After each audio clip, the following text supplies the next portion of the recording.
friend Jefferson Graham, whose YouTube show is ever closer to 10,000 subscribers. So go on there, PhotowalksTV. Jefferson, thank you so much for coming back on the show. Thrilled to be here. You know, I was just enjoying your little open there that we saw a second ago. Do you know that my hometown, where I live, is in that little montage? Oh, I did not know that. My good friend Chip Franklin made that montage for me when I launched the show. So that's pretty cool. So right before the Golden Gate Bridge is the Manhattan Beach Pier. Oh, okay. You can actually see behind me. Yeah. Oh, well, look at that. Look fancy schmancy. Okay, so Jefferson Graham, your show, give people kind of a nuts and bolts of what they can expect when they tune into PhotowalksTV, which starts right after this show at 2 o'clock on YouTube. Yes, 2 o'clock today, 2 o'clock PT. This is the talk show version of Photo Walks. On every Saturday, I have a new episode. It's a virtual photo walk. I take you with me to somewhere great and show you how to take better photos on your phone. The talk show is we talk about photo tips. I've got a really great guest today. Her name is Kim McAllister. Have you ever heard of her? You guys tired of me yet? Kim is going to show me all the photos that frustrate her, and we're going to talk about how to improve them pretty easily. And as we have a few before and after, because I did a little work on some of them. And nice. we're going to take your questions. I've got a giveaway.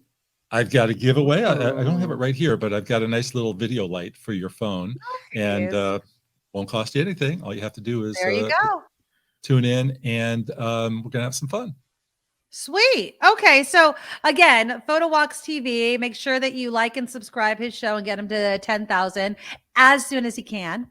Okay, so let's start off. You have a tip for us with our phones, and it has to do with sizing of our phones, or like the shape. I take a picture, it looks one way, I want it to look a different way. Mm-hmm. Yeah, well, for instance, you know, I'm a working photographer as well as a journalist, and so I've had clients that say, you know, I need just this size so it'll fit in the frame, it'll fit just perfectly. And I don't think that most people realize that in the iPhone, you can set the size before you take the picture. You can set the size after you take the picture. Did you know this? No. Okay, so walk me through this. You could do square, you could do 5x7, you could do 8x10, you can do 16:9. There's all sorts of aspect ratios that you can do. And one thing that they usually ask you when you start taking pictures on your phone is, do you want to shoot it square? Mm-hmm. Do you want to shoot it 16:9 like widescreen, like at the movies? Or do you want to shoot it 4:3 like leave me alone? Don't they know I'm on the air? They want you bad. Yeah, I didn't know. So how do you choose those things? How does that work? So the 16:9 square and 4:3 is in your menu, and you have to make a decision.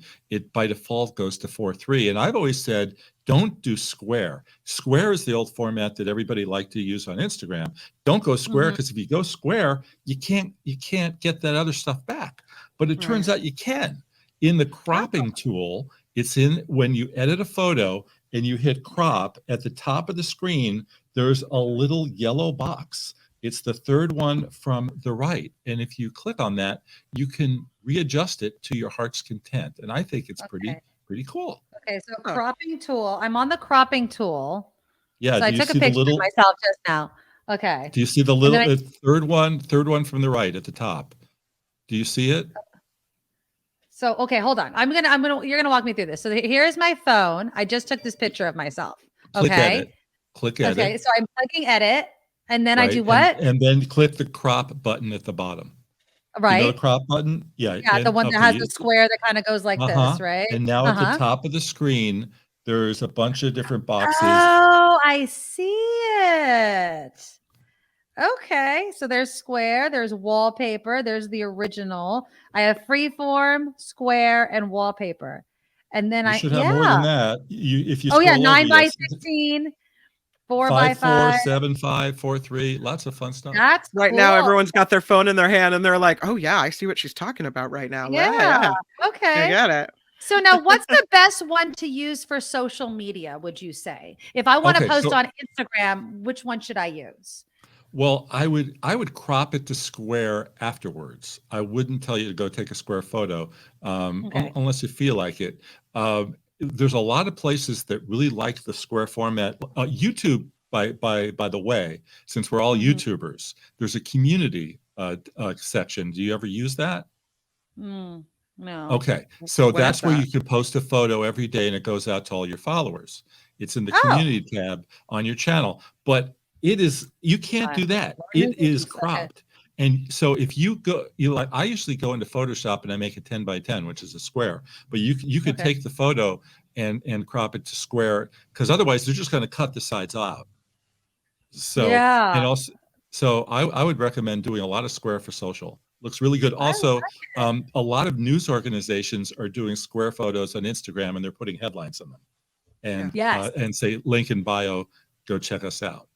Right, right, right. Oh, that is such a good tip, especially as more people, Jefferson, are doing what we're doing. They're on the YouTube and then they want to promote their shows on all the different social media feeds. And they want to, is it a difference if you're taking a video versus a picture? Can you change how a video looks? No, video is done at 16:9, Okay, so unless that's in the camera vertically.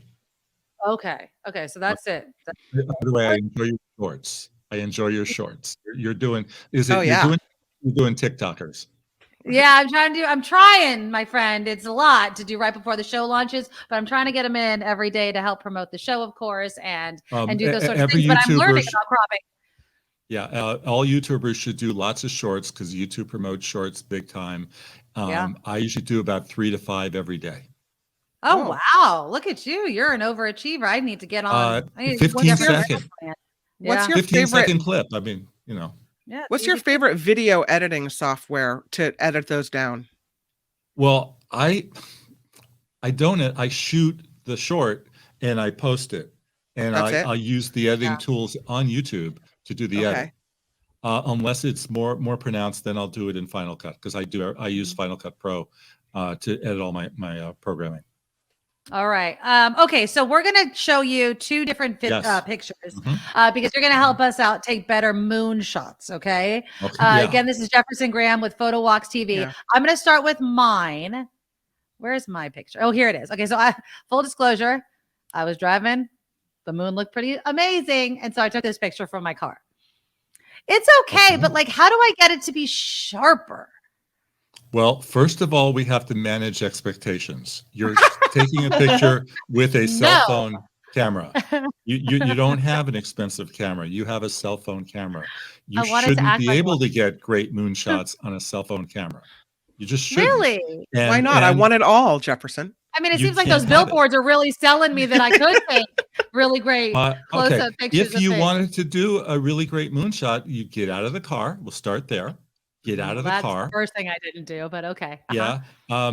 Don't don't have the branches on all sides, and put the phone on a tripod and go into night mode. Night mode is the special Oh, I feature that never do Apple that. has that Okay. lets you keep the shutter open for much longer, and then it'll be a cooler photo.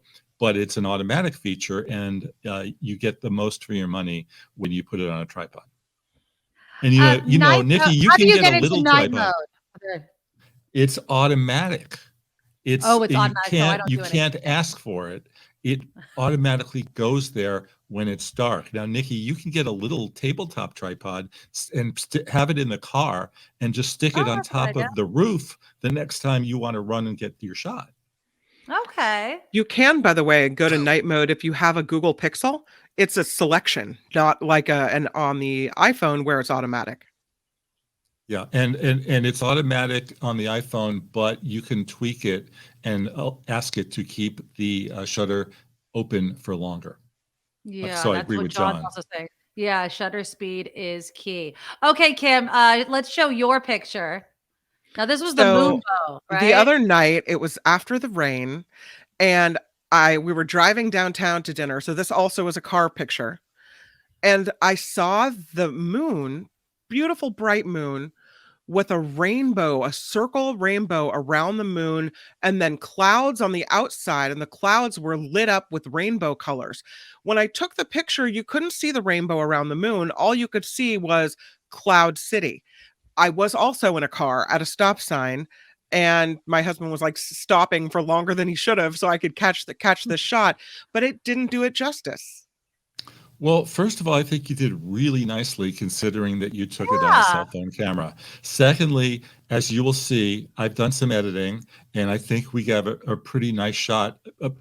I think it's stronger when you see the Okay. edit, which you'll have to tune into PhotowalksTV TV. Sorry, Okay. There you Nikki, I don't have it right here. I'll watch. I'll tune in. Don't worry about it. Okay, but one of my main themes that I'll be talking about in the next hour is you guys have to edit, because you could really do Yeah. some great things with your photos. And getting out of the car is the first step, and then doing some editing. No lazy photography. Is that what you're trying to say? You got to get out of the car, guys. I Let me mean, sometimes it's not easy to get out of the car. You're in traffic, right? Yeah, but you'd like see Sometimes something you you're got to like, make it work. so You know, we had a oh, hey, this is nice. a listener sent in this picture. This is from Lisa. She took it on her iPhone 13 in Brentwood, California, and she sent it in for you. She said, That's show this one to pretty. Jefferson. Yeah. I think it's really nice. You know, if we did a little edit on it, we could make the colors a little stronger. But I think it's really nice. And Brentwood's just down the street. Yeah. Well, there you go. Now, somebody had asked, Lady Beatrice said, I remember when I was in Santa Cruz, there was a little rain, but also a triple rainbow that I tried to get a picture of, but it didn't come out well. Are there any tips and tricks for rainbows, or is it kind of the same thing as moon? Get out of the car. Stand in position and don't be in a rush to leave. Those things, they come and they go. I've got great rainbow shots on my iPhone, but I did edit on them afterwards. And I was able to bring darken the skies, which really helped a lot to make the rainbow a little stronger. Mm-hmm. I think people just want to instantly just take a photo and it look crystal clear and perfect, but you keep saying edit. Now, and I think I asked you this last time, do you have any special editing app, or is it just within the iPhone photo app? 3. Okay. I start with Apple Photos on the phone. Okay. And if I want to go to the next level, I go to Adobe Lightroom Mobile, which is free. The other app that I really like a lot is called Snapseed. It's owned by Google. Those are the 3 go-to apps. If you ask any photographer what their favorite apps are, they tend to be those 3. There's all these other apps, but we don't really use them because you can pretty much do everything you want to in these apps. When I show stuff on social media, every photo has been edited first. Right. So that's Adobe Lightroom Mobile and Snapseed. Is that what it is? Snapseed. Yes. Okay. There you go. Can you tell if a photo's been edited? Is it easy for you when you look at it to go, that's they did something to it? Right. Scroll through Instagram. Because I got this picture from a listener earlier on the Mark Thompson show. I'll show it to you. It's a picture of Tahoe. That's pretty. Snowy Tahoe, beautiful lake, the storm clouds rolling in. Looks like a and I was ridiculed because the guys over there thought it was fake and thought it was edited. I looked at it and thought that could absolutely be real. No, it's edited. The sky is edited. The lake is edited. Because it doesn't look like that. I know what clouds look like when you do editing on it. It's like really easy. You just click a button and then you drag things around. And in Lightroom, you can selectively edit. In Photoshop now, there's a button in there on the desktop version. It's called Replace Sky. And you just click a button and they give you different skies. And that one may be one of those. Again, those apps that you want to use, Adobe Lightroom Mobile and Snapseed, if you want to take it up a level.